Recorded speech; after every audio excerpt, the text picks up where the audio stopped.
Joining me today is Andrew Farley, Director of Care to Be Different and Farley Dwek Solicitors. Good morning, Andrew. Good morning, Andy. Would you like to perhaps just start by telling us a little bit about who Care to Be Different are and what the mission is? Yeah, absolutely. So Care to Be Different was set up by an individual who fought and secured NHS continuing healthcare funding for both her parents several years ago. Rather than waste all of the information which she had acquired, she set up Care to Be Different as a blog, which became the most widely respected information resource for continuing healthcare funding. We acquired Care to Be Different in 2017 as it complemented the work which we at Farley Dwek were already doing in this area.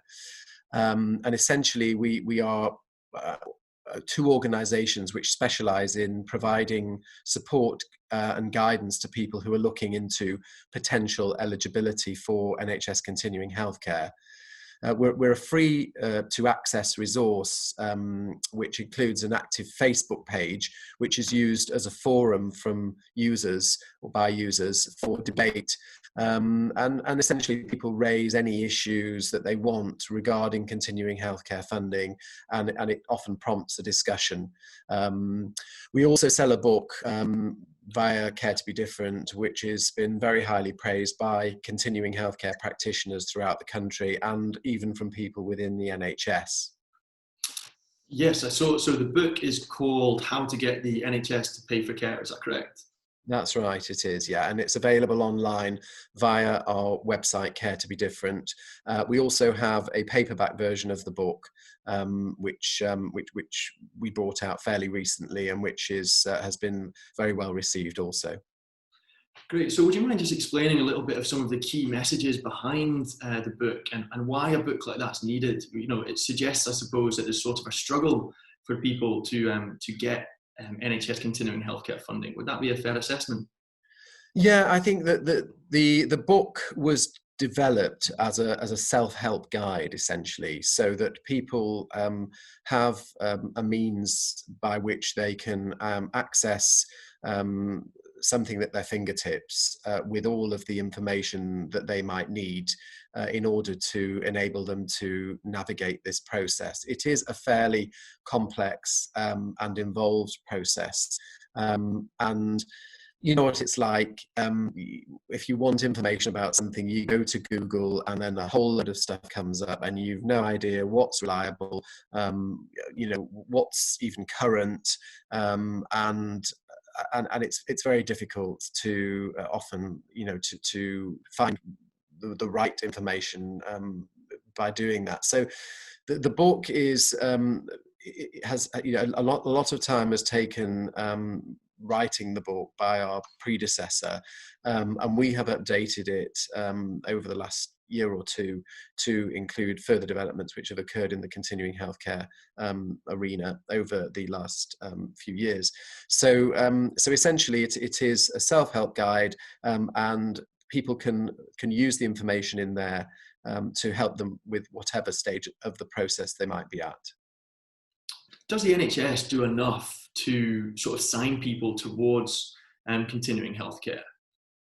I would say not. In our experience, there are far too many people who have either never heard of continuing healthcare funding, or if they have heard of it, they have no idea really what it is or how to navigate the process. So I think, it's often been dubbed the NHS best kept secret, and I think that is certainly borne out by the hundreds of inquiries which we receive on a weekly basis. Mm. I read from a survey by the Continuing Healthcare Alliance that of those surveyed, only 3% of people had actually been told about continuing healthcare funding by their GP. For those other 97% of people who never go on to sort of find out about continuing healthcare from somebody within the NHS, what would be some of the key advice you would have to them about, to increase your chances of actually getting that funding? I don't think you can increase your chances of getting. I think that it's about whether or not your needs are at the level that is required to justify being awarded the funding. And I think this is a common misconception. I think that we are not for 1 minute saying that everybody who goes into long-term care is entitled to this, or even should be assessed for it. It's about identifying when it's appropriate to request an assessment if one isn't offered, and understanding whether or not your or your relatives' needs are at the level which might justify you getting over that threshold. But going back to what you're saying about 3% of GPs signposting people, we get calls from GPs. We actually get calls from GPs who don't really understand it and want information about it when they're either advising patients or looking into this for their own relatives. So, if GPs don't even really understand it, what hope is there for the general public? Certainly, that's an interesting point. So what would be your advice? You mentioned there that it's about sort of understanding when's the right time. What are certain things that people should look out for, and when, in terms of when they should apply? Well, certainly anybody who is discharged from hospital into long-term care or back home requiring long-term care should automatically trigger an assessment of continuing healthcare funding. That should happen automatically. Often it doesn't. Often people, in our experience, often people are told, "Oh yes, there's no point going down that route because your relative won't qualify for it, so don't bother." Or they might be told, "Oh, you have to be at death's door to get that funding." Neither of those statements is true. And I think the sad part about that is that we trust the NHS, don't we? If we look at what's going on at the moment with this pandemic, obviously they're doing an incredible job at keeping people safe and getting people, as many people as they can through this. And we're not for 1 minute criticizing, the NHS as a whole, because they do an incredible job. But I think in this arena, people should be able to trust what they're being told by the NHS. So if your relative is being discharged from hospital and you're being told, well, there's no point going down the route of assessing for continuing healthcare funding because you're not going to qualify anyway, then most people will just accept that. And really, there may be situations where people who are told that are told that because it's true, but they're still entitled to be assessed for it. And because there's a two-stage process, the first stage of the process, which is called the checklist assessment, is effectively a screening tool. It doesn't take very long to do that. And if you don't get through the screening tool, then it's fair to say that you probably aren't eligible. But if you do get through the screening tool, it doesn't necessarily mean you are eligible, but it means that person is entitled to go on to have the second stage of the assessment, which is the much more detailed assessment stage.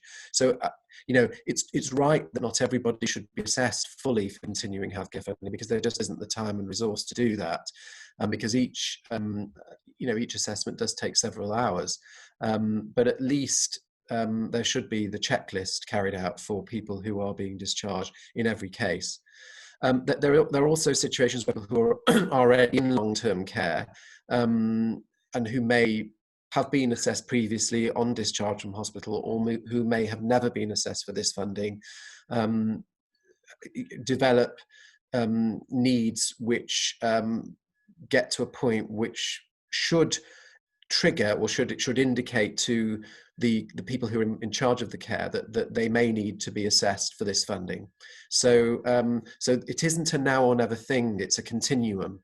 And therefore, I think it's worth understanding, people have to understand that even if you are assessed for continuing healthcare funding when you're discharged from hospital, or when you initially go into a care home and don't qualify, it doesn't necessarily mean that there won't come a point where your needs get to a level where this should be looked at again. Very interesting. Many of our clients and many of the people we've spoken to have told us that they felt quite unsupported, not necessarily just from NHS professionals, but in general, that they didn't really know where to turn when they'd been told that they didn't qualify for continuing healthcare funding or other types of support. What advice would you have for people like that? And I suppose, what role can firms like Farley and Dwek Solicitors play to support them? Okay. Well, via Farley Dwek, we offer one-to-one support for anybody who requires it through whatever stage of the process they are at. Some people are happy to access information and guidance which we provide via both of our websites, Care to Be Different and Farley Dwek, including a free guide which is downloadable from our Farley Dwek website.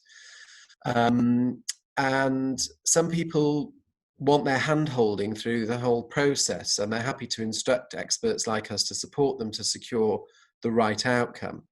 I mean, we work with a wonderful network of continuing healthcare nurses, all of whom have had many years of experience of assessing people for continuing healthcare, and they are now helping us to support families through this.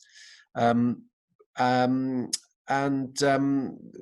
obviously we are, along with them, looking at potential eligibility, and we do a screening service which allows us to advise families whether or not we feel there is justification for challenging a decision not to grant this funding. So it may be a scenario where somebody has been assessed for continuing healthcare funding and they may think, not sure whether that's right, or I'd like to know whether or not we can challenge this decision.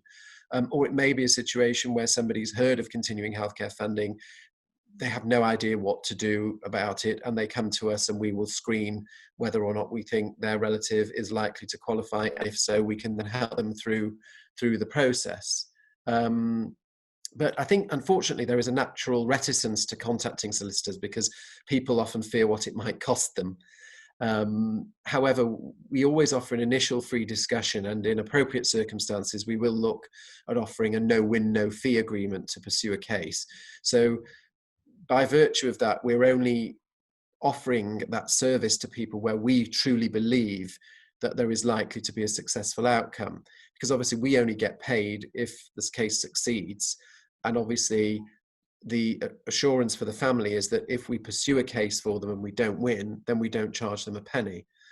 And we also offer now, through Care to Be Different, what we call our nurse advice line service, where people can book half-hour slots on the phone or via Zoom with a specialist continuing healthcare nurse who can guide them in the right direction. And we can determine whether we're able to offer any further service to support them through the process at whatever stage they might be at.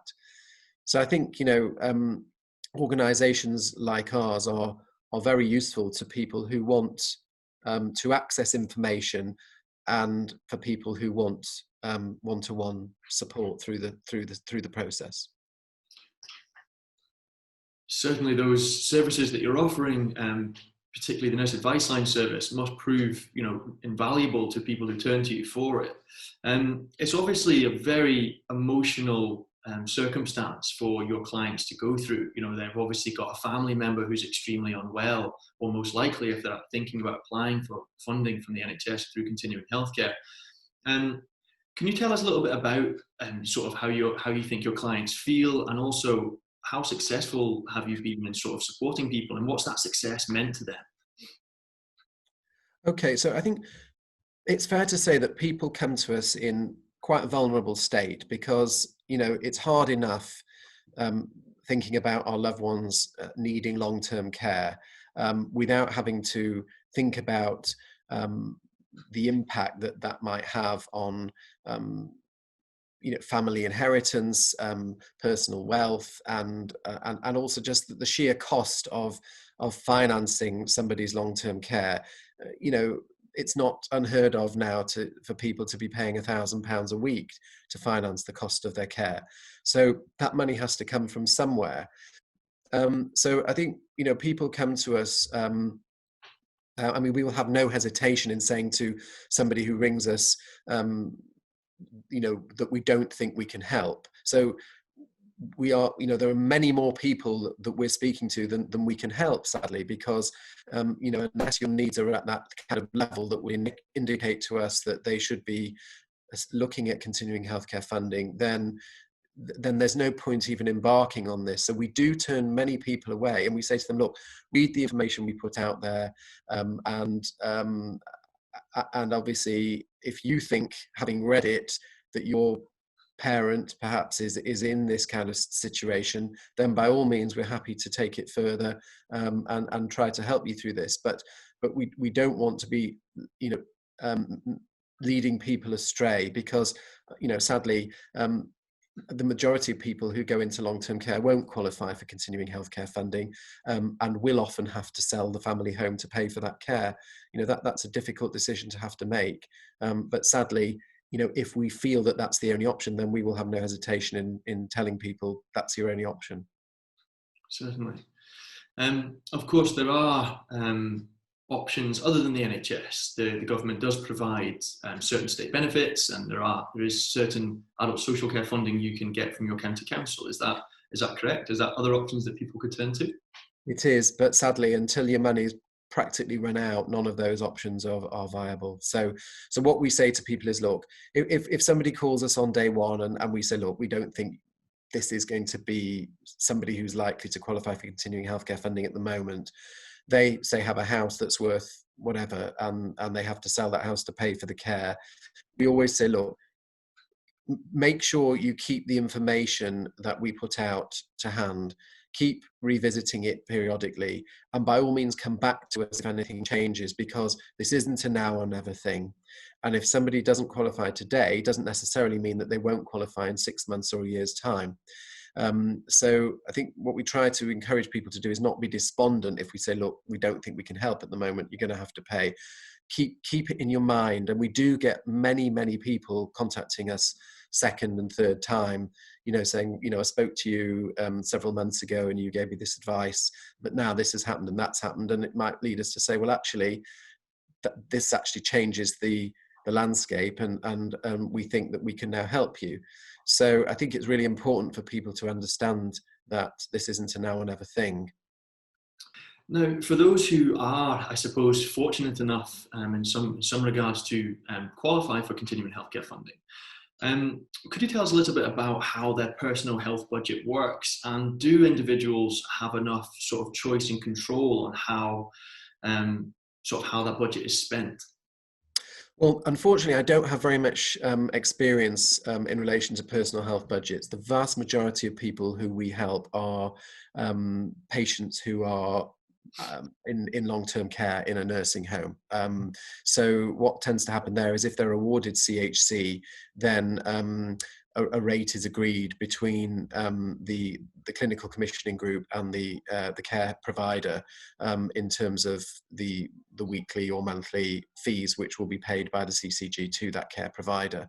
But my understanding about personal health budgets is that if you are cared for at home, then if you're awarded CHC, you can opt to have the funds by way of personal health budget, which gives you or the people who are looking after your funds much more control over the care which is employed to manage the patient's needs. But unfortunately, I don't have very much experience of personal health budgets, so I'm unable to give you very much more than that. No problem, thank you. So I suppose just what do you think is the future of continuing healthcare funding? Do you think things will continue as they are, or are there changes in the near future that you would like to see coming? Well, I can't see it going away. I think that certainly as we have an ever aging population, and more and more people are requiring long-term care, that and as long as the tenet of the NHS remains as it is, which is free at the point of delivery, then I don't see how it can change, or the requirement for it can change. What I would like to see is less subjectivity in the way that the assessment process is conducted. The problem that we see is that there is far too much subjectivity in these assessments by the NHS representatives. I mean, in our view, how can it be right for the NHS to be judge, jury, and gatekeeper all at the same time? So there's no independence to this process. And if the NHS assesses you and says, no, you're not eligible, then it doesn't mean it's all over, but they have to then put you through an appeal process, and then there's a second stage of appeal, and then, you know, it can go on and on and on. And we have had many cases. Obviously, you asked me, sorry, I don't think I answered before, but you asked me about our success rate. You know, we have been very successful, you know, in securing funding for those people who are entitled to it, at whatever stage. But we often have to put families through, you know, months and months of agony, and then before we get the right outcome. So in my view, you know, it would be a lot better if there was some kind of independent arbiter that was involved in the assessment of CHC, whereby the NHS could present their viewpoint, and a representative such as ourselves could represent the family's viewpoint, and we could come together, and all of that could be assessed and a decision made. I'm not saying that is going to you know, that is going to get rid of all the need for all the appeals, but I'm sure there will still be a fair amount of appeals that will be required, but I think there would be a lot less than is currently the case. You mentioned there that there's too much subjectivity at the point of the assessment. So what, in your opinion, does a good assessment look like? What should people who are going to experience it look out for so that they can see things which are occurring that shouldn't be occurring? I think that the criticism that we often get from families who contact us to say, my mum's recently been assessed and been turned down for this funding, and they say things like, you know, the assessor walked into the room, she didn't even know my mum's name, she clearly hadn't read any of the notes, you know, there's been no attempt to even meet my mum. They've just walked in and, you know, had a few notes in front of them that they've obviously been flung in their hand, and there is just, you know, it's just obvious that the assessments often aren't robust enough.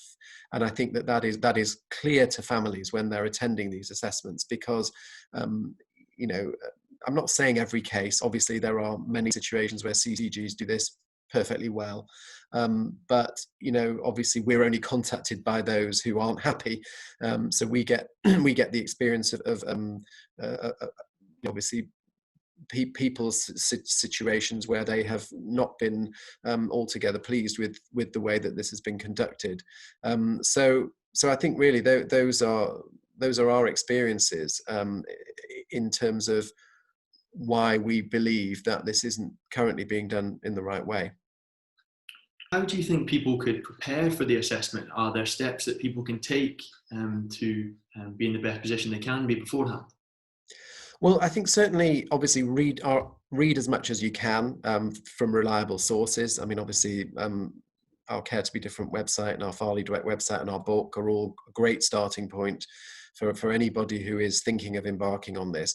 And I think what's good about doing your own research before contacting us is that people can often answer the question in their heart of hearts whether or not they think it's worth embarking on this before they even pick up the phone to us.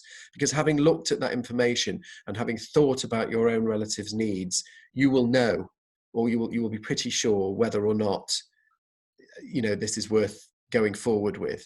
There are tips within, if you think, having read the information, that there is enough to go on, then again, you don't need to contact us unless you want to. You know, there is enough information and advice and guidance in the book and on our websites to tell you what you need to do to gather information, as much information. Everything, we always say to families, look, if you have an opinion about something in relation to your relative's needs, it has to be evidenced. So if you say that my mum, for example, has challenging behaviour, very severely challenging behaviour, that's not enough as a statement. You have to say, well, these are the examples in recent weeks as to why I believe this to be the case. Or my mum, you know, is not eating enough, you know, and is losing weight as a result of not having the right nutritional intake. Reference what's been happening in relation to the care that's being provided, and why you believe that to be the case. So you need to evidence every argument by reference to what's happening on a day-to-day basis. And it needs to be recent. So you can't say, well, mum's fine now, but 3 months ago when she was in hospital, it was terrible because, her needs were through the roof and all this.